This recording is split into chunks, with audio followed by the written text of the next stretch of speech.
My name is Jennifer Guerrero, and this is a recorded version of the testimony I prepared for the Pennsylvania House Game and Fisheries Committee meeting on February 3rd. I'd like to thank our Madam Chair for the opportunity to speak at the meeting, because the reality is we've truly exhausted all efforts and attempts to resolve this issue with our commissioners. And we're here today because a social experiment resulted in significant downstream negative impacts, and no one has taken accountability for it. Just to put things into perspective, we are here 6 years later talking about one single day that caused so much damage. The theory was a Saturday opener would start to increase license sales. The reality is that general sales continue to decline and other socioeconomic issues arose. And to me, that's a lose-lose situation for the state of Pennsylvania. Remember, this decision was admittedly a social one and had nothing to do with biology. The concerns that were previously shared by various sportsman groups as of recent regarding setting a dangerous precedent truthfully don't belong in this venue. We agree that experts should make decisions within their expertise, but it took a female hunter in her 30s, myself, to start peeling back the layers. If only 6% of the Commonwealth hunts, then 94% aren't going to know if something is skewed. And I'm afraid that the PGC has pulled the wool over your eyes by giving you bits and pieces of information, possibly deceptive information, and painting a picture that has never been questioned until now. And my purpose today, and at that meeting, of course, was to discuss how we move forward, starting with acknowledging the issue, assessing the facts, and ultimately taking necessary steps to right the wrongs. You see, everyone in the room at that meeting at the time has a duty to uphold as it relates to this issue. And we start with our game commission.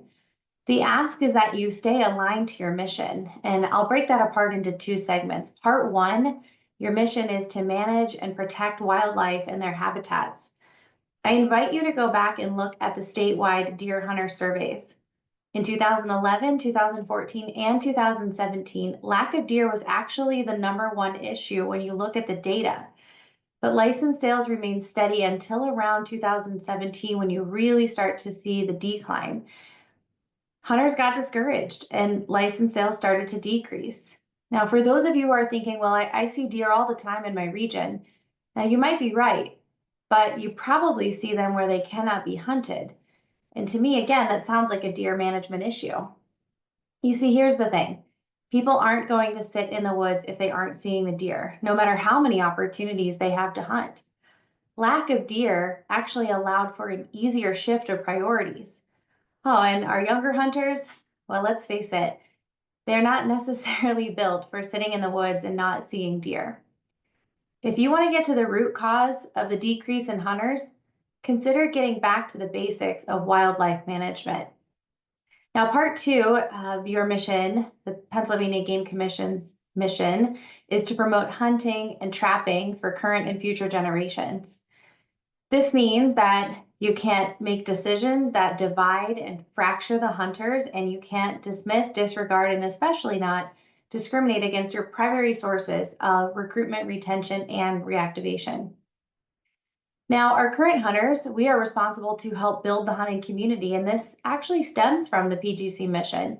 It is our job to help them with that. And I can confidently say that every hunter that was in the room at the time was brought into the sport by another hunter. Not to mention that majority of hunters today may still be participating due to being brought up with a Monday opener. The bonds that were created during the anticipatory days leading up to the opener far surpass tagging out. And in my line of work, we call that a retention strategy. State legislators, we ask that you continue to represent all of your constituents and take meaningful action. When issues arise, help us to find appropriate resolution. What you do to address these socioeconomic issues will reveal how far you're willing to go for all of your constituents, including non-hunters, businesses, and the community at large. So what happens from here? Well, we have two options and probably more But the first one would be in April of this year, the PGC Board of Commissioners votes in rifle deer opener to begin the Monday after Thanksgiving. And let me be clear that no one wants to make decisions for the Game Commission, even our representatives that were involved and have been involved in this process.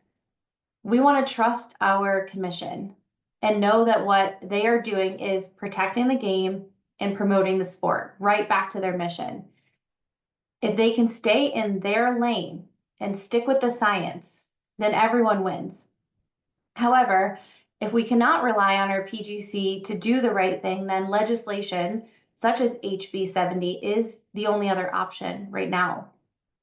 Now, I'd like to close with a few final thoughts. You may be thinking, isn't this decrease in hunter engagement happening across the United States?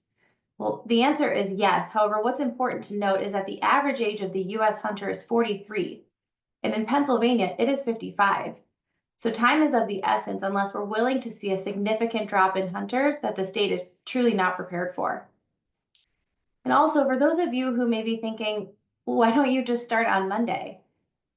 Respectively, if you believe that is the answer, then you are truly not understanding these significant social and economic issues that the Commonwealth continues to voice. Secondarily, your odds significantly decrease in the days following the opener based on deer movement.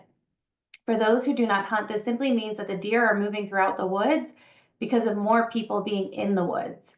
And if we're hoping to manage the deer population and address issues such as CWD, please tell me how decreasing the odds would be part of our strategy. Nelson Mandela once said, "Everything seems impossible until it is done." Change is hard, but when the data supports it and the case is justified, it is necessary. If you can take away one item from this testimony, remember that the PGC data collected prior to the opener being changed pointed every single board member to remain with Monday. And what we'll never understand is why the PGC actually went against the science. Thank you.